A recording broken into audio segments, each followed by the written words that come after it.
motion has been made and seconded. Any other comments? If not, all in favor say aye. Aye. All opposed? I'm sorry, was there an opposition? No. Oh, thanks. Next item is our first public hearing, which is Certificate of Appropriateness, application number 657 for Virginia Lamb McNaughton, the residence at 507 North 14th Street. It is a contributing structure. Kate? Okay, and we'll note for the record that Commissioner Little recused from this hearing. All right, I'm going to share my screen.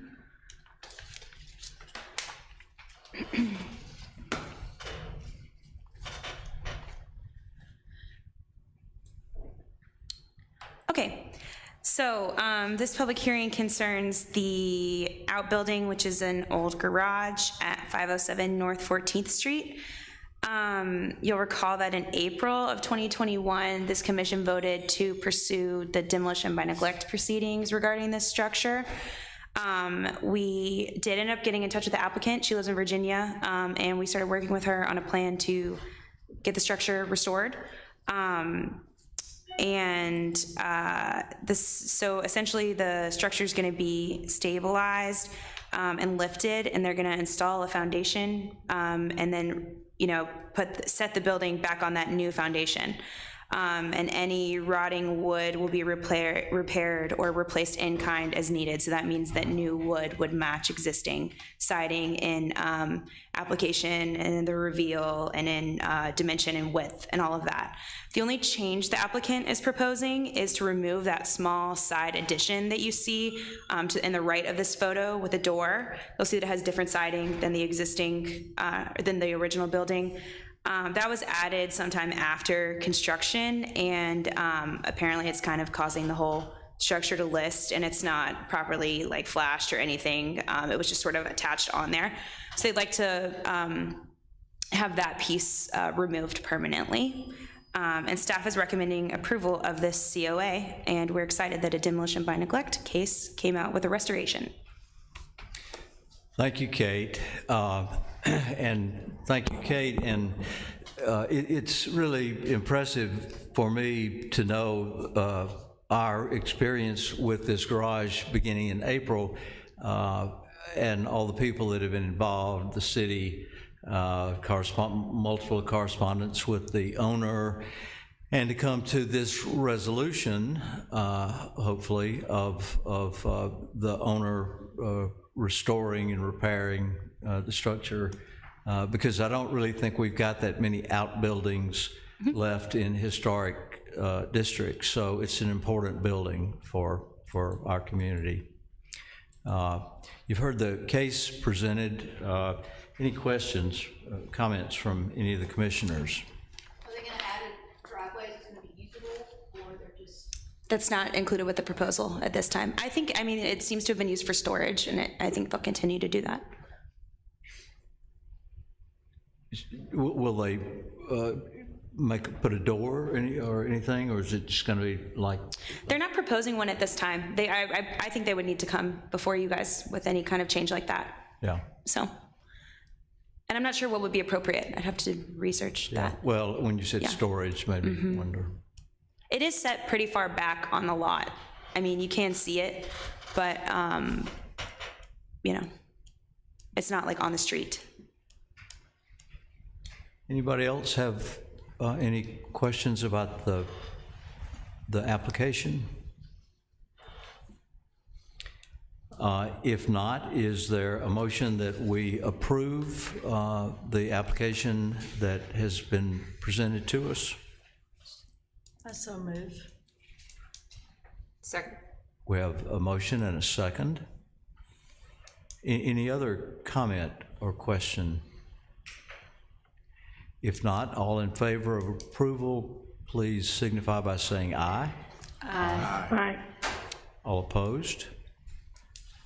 The COA is approved. Thank you very much. Next item on our agenda is public hearing for case 658, Kyle and Miriam Wicker, the residents at, 642. yeah, I'm confused on the agenda. It's showing 658, but somehow we've got 642, so I'm not. Yeah, I'm sorry about that. I think I used an old template for the case file and didn't change the case number at the top. It is case number 658, and it will be filed as case number 658 within the city records. So we are considering Yes. case 658. Sorry about that. Thank you. That is a property owned by Kyle and Miriam Wicker at 1011 South 11th Street. It's a contributing structure, and they've got a number of smaller changes that they are requesting. Kate, would you share that with us, please? Sure, and we'll note for the record that Commissioner Hobbs is recusing from this hearing. Next door neighbor Right. and a relative. Many connections. Maybe you'll put a fence between the two of you. It's probably a good idea. Okay, so as Jack mentioned, the house located at 1011 South 11th Street is listed as contributing in the South Lamar Historic District. The property, when you look back through the files, we've included the case history, but they had a big renovation in 2015. The changes proposed are several changes to the existing windows and doors. They're going to replace existing windows on the south elevation, remove an existing kitchen door and replace that with siding and a new oval window on the east elevation. And they're going to remove some paired windows and replace them with French doors on the east elevation. I included in the staff report the way that what the elevation is facing, because I think that one of the elevations was incorrectly labeled on the plans. So that was just for clarity. But the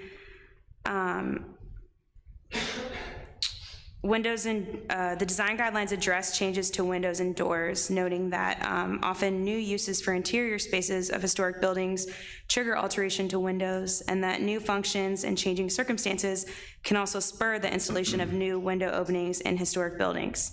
New windows installed in such walls should be compatible with the design of the building. So we'll talk about the south elevation. An existing double-hung window would be removed to install paired windows. I'll scroll down to a photo of that. You'll note that the, let's see. It's this elevation. You can't see it in this photo, but the area that's proposed is where the new addition meets the existing house and has already been slightly altered. And the proposed windows are appropriate in design in the context of the house. And the north elevation features similarly paired windows. On the east elevation, the changes proposed include removal of the existing kitchen door and the installation of siding and a new oval window, and the removal of existing paired windows to install French doors. These changes are going to occur in an area underneath the porch addition and will not be highly, if at all, visible. And the designs proposed are appropriate. The applicant also intends to install a proposed awning to shade a new patio. I'll go up to that elevation right here. The proposed materials, which are wood brackets that would be painted to match the existing trim, and metal roofing, are common on such awnings and coverings in the historic district. And the awning will be set back from the front facade, and ultimately is a removable and not a permanent fixture. Staff recommends approval of the certificate of appropriateness with the condition that the window specifications are provided for the new paired windows, showing that they will be true or simulated divided light.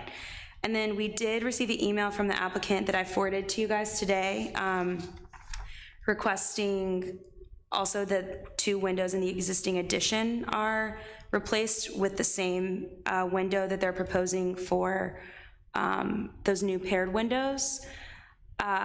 You know, generally, wood replacement windows are preferred, but there already are several existing cellular PVC windows on this house from the previous addition that were approved by the commission.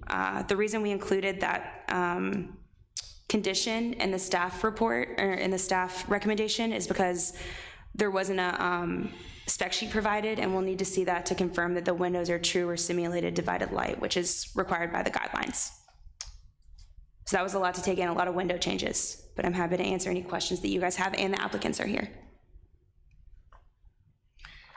There are four items that are being... Yeah, and now there's a fifth with the replacement of these windows here. So there are 5 particulars in this approval process, so we can consider them as a group. And if anybody would like to cite one, That's an objection. yeah, you could do that. So considering the 5 requests, is there any desire for questions or comments from any of the commissioners? No, but I love the photographs with all the arrows. That's very helpful, yeah. Yeah, very helpful. Yeah. I like that. Lance, if you have any comments, please join us.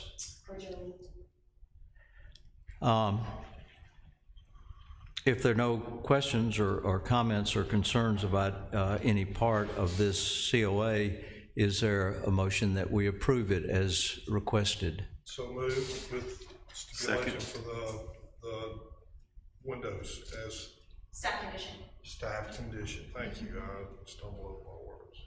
So we have a motion and a second. Any other comment or questions? If not, all in favor signify by saying aye. Aye.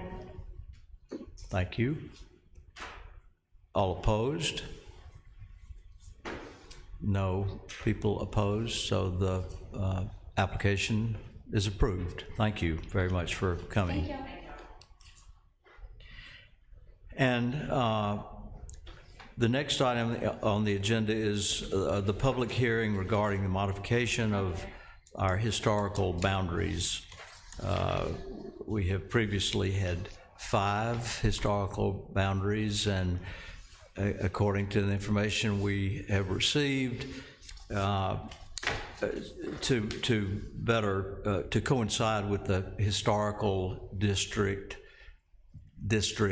the effort is being made to reduce our 5 to 3 to be in harmony with the national districts, and Kate's going to go into more detail with that.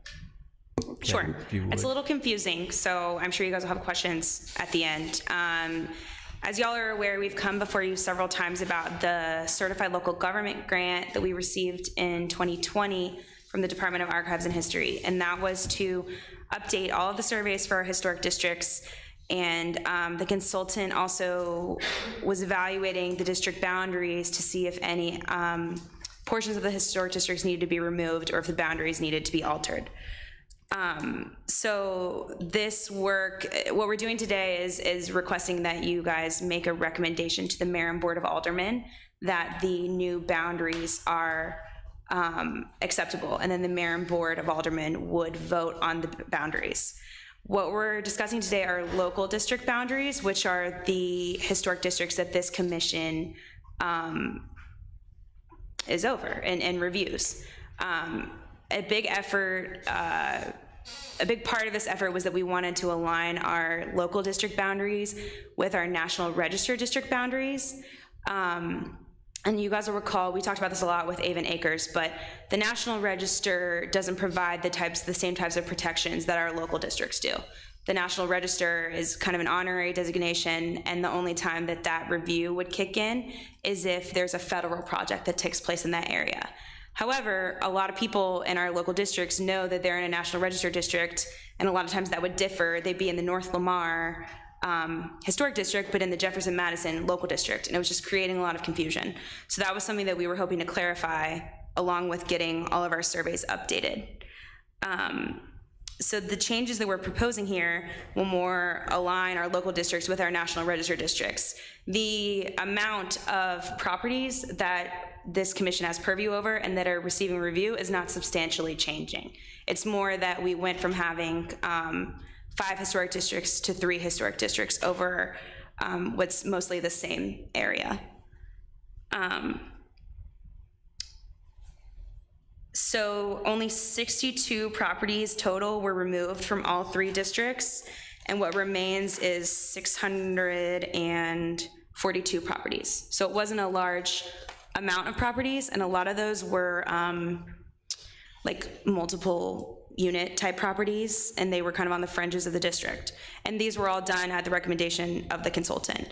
So all of the property owners were noticed by by letter, and we didn't hear anything from any owners that were removed from the districts.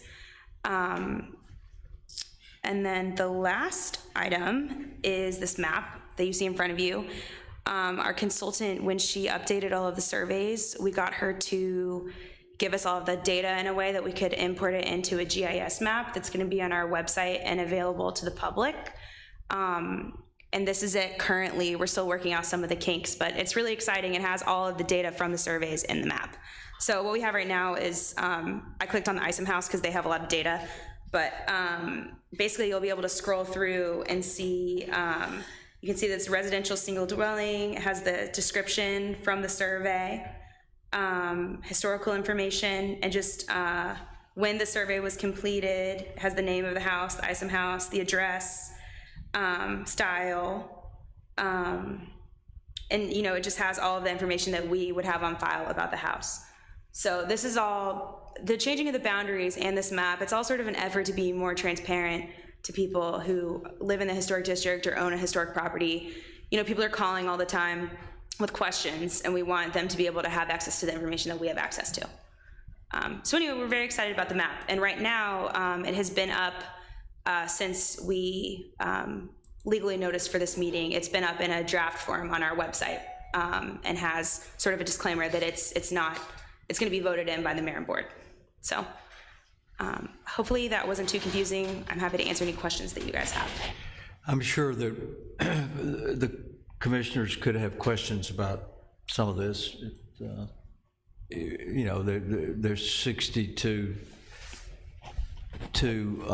properties that are not in this one that were, which is, about 10%.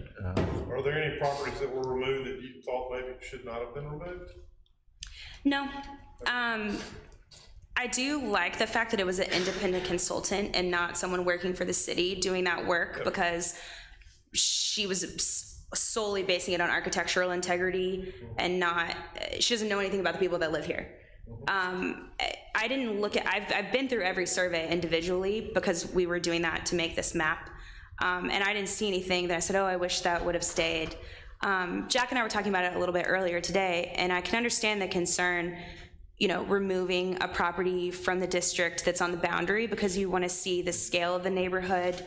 That's also what's protected in the historic district. We do have all of the historic districts, and a boundary around the historic districts are included in the conservation overlay zoning area, and that really can take care of scale. So that's not so much a concern. Were there any single-family residences that will no longer be part of the historic district? There are, but in general, they were part of like a multi-unit development. Like I'm trying to think of an example. Like when you're going down, these are still included in the district, but this is the only example I can think of. When you're going down Madison, there are several like single-family homes that were built at the same time, and they're all like slight variations on the other. Yeah. Some things like that were removed. Mm-hmm. Well, it gives me confidence knowing that an outside consultant is making these recommendations based on their professional opinions, and it's not a decision made by Right. And it was all in conjunction with the Department of Archives and History. And I don't know if you guys have ever done a grant before. There is a lot of recording and oversight that comes with doing a grant. So they've been there at every step of the process. So That's good. Well, with our approval, it will go to the mayor and alderman for their consideration. but to be clear, this is the only public hearing on the matter. Yeah. So if Well, let me. If Gray has any Let concerns, me he open the can- floor to anyone in attendance that would like to speak to this in this public forum. There seems to be no one that wants to speak to this. So with Hey, those Jack, things. it's Ben. May I say a word? Oh, please, yes. Hello, everybody. I'm participating. I'm in, sorry, I was Northern- talking. Please introduce yourself. You bet. Jack, this is Ben Request, Oh, Ben. Planning All Director right. for the Welcome, city. I'm Ben. participating I thought you were being in the meeting from Northern Minnesota, so apologize for not being there. But, you know, I think Kate has done an excellent job of explaining this and the modifications. I can tell you that, you know, yes, our consultant participated and guided us through this effort. We did have many conversations with her about modifying the district boundaries, and please rest assured that we certainly didn't take that you know, lightly, you know, modifying the districts. But as Kate mentioned, a lot of those exclusions pertain to multi-unit buildings.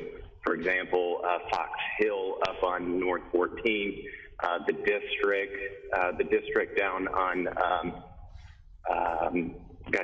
over there by Commissioner Nichols' house. And so nonetheless, I really want to take a minute to commend Kate and her efforts for shepherding this process with her consultant and working through MDAA. She has done a fantastic job of spearheading that effort, and so, you know, kudos. I'd also like to recognize Leslie Rakestraw, who's the GIS analyst for the city of Oxford, who has spent a lot of time working with us. And, you know, Kate and Leslie got together early on to try and find a mechanism that would be much easier for people to navigate and make this more accessible. And I think they've done a wonderful job, and they should both be commended for their efforts on this. Thank you, Ben. We agree with all you've said and appreciate the good work of your staff. Are there any other comments about this? If not, all in favor of approving this motion, please signify by saying aye. Aye. Oh, I'm Well, it's sorry. not, yeah, we need a motion to recommend approval of the boundaries to the mayor and board. We need a motion to recommend approval of this to the alderman. So move. There's a motion Second. and a second. Any other comment? All in favor of approval signify by saying aye. Aye. Aye. All opposed? All opposed? The motion carries. Yeah. Okay, so we know that. Yeah. So it's not on the agenda, but I know it's of concern to this commission. Kate, would you give us a status report of the Fancher property on Van Buren? Yes. The Fancher Hamlet house that we've been dealing with for some time with deadlines and situations that keep being fluid. So could you bring us up to speed, please? Yes. As we resolved one demolition by neglect, there is still another. So we have been in contact with the Fanchers since the demolition by neglect finding was made at this commission, I guess 2 months ago. They obviously have not met the deadline of having a quote and contractor hired at this time. However, they have been talking with Grantham Construction and have started working with them. So essentially Brad Grantham went out to put together the quote for the work that needs to be done, and he wasn't able to put together a realistic quote due to the amount of vegetation, especially at the rear and sides of the house. So they're working on getting that removed. They have, we have in a letter from Brad Grantham that we will have a quote for the proposed work by December 3rd, after the vegetation has been removed and he has a chance to evaluate what's actually wrong with the property. And tell us who's removing the vegetation? I don't know specifically, but there, I believe Grantham is taking care of it. So, Ben and Chime in, Kate. Huh? Within the letter, they got a quote from Matthews Landscaping Company sorry. to remove that vegetation. Okay, thanks. So the process is still moving. Maybe not as quickly as we all would like, but they're moving forward and the Fanchers have been working with us. And just to anticipate moving forward, the Fanchers will receive an estimate by the 3rd of December. And what are our expectations? That's the wrong question. What happens after? I know what you mean. What happens after the 3rd of December? Hopefully we'll hear from them, and if we don't, we'll be calling the Fanchers about what the next step is. You know, the goal is to keep things moving forward, working together. The possibility is still out there that any ticketing or enforcement measures could be taken if the project is stalled. There are measures. So, but right now we're hopeful, and I think the Fanchers are too, that we can get it worked out. Any other comments, questions about that issue? Thank you. I actually have one more thing that is not on the agenda if Please. we're at the end. So I'm sure a lot of you have worked with Gray Parker before. Wave at everybody, Gray. He's been working with the city for a long time, and he has taken a new job in Pensacola. So we will miss him. He's gonna finish working here around Thanksgiving and then make the big move, and we're gonna miss him a lot. He's a wonderful coworker and a great friend. Thank you for all you've done for the city, and good luck in your new position. We told him to get a 2-bedroom so that we can all visit at the beach. Yeah. Thank you. Is there any other business to be brought before this commission? Sorry, can I backtrack a little bit? I'm just, back to the Fanchers. Have they done anything in the last 60 days since they met with us, other than communicate with y'all? Yeah, they hired Grantham to do the landscaping work. Okay. Yeah.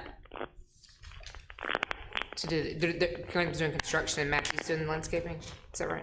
Right. Okay. So Grantham basically has subbed out Matthews to do the landscaping. Okay. That makes sense. And yeah, and I haven't been over there, but supposedly they're actively working on that so that they can even do a quote. So, Okay. yeah.